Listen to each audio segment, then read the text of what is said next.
Hey guys, what is up? It is Ryan Sneaks back with another video, and today I'm going to be doing a video on the new Asics and Bopdega collab. Well, I mean, it is new to me. I've had these for a minute, I just haven't done a video or worn them. These are the Gel MC Plus in the Flint Gray yellow pair. I got these size 11.5 because Asics are pretty much true to size for me. The box is pretty neat, looks pretty nice. Came a little bit damaged, but it is what it is. Opening up the box here, you will see you're greeted exactly just with the shoes. They did throw in this pretty cool Bopdega Asics keychain. I think it's like a little water floaty, so if you drop your keys in the water, this floats.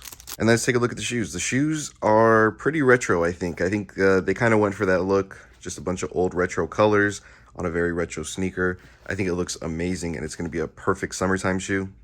They do come with a lot of extra laces as well. So it comes with this white pair that's on there, but it also comes with orange and this cream color, which I don't know if I'm going to switch. I think they're too similar.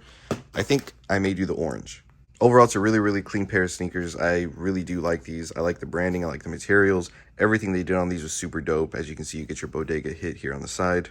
These initially sold out pretty quickly in 11.5. I think as soon as I checked out, there was no more. But then they did restock like a few hours later, but then they went away again. So I don't know what the value of these shoes are really. I don't really care either because I'm going to be wearing them. Really, really happy I was able to pick them up because I was waiting on these for a minute. Hey, but that is going to be it. Thank you guys for checking in. Don't forget to hit that like, comment, and subscribe button, and I'll catch you guys next time.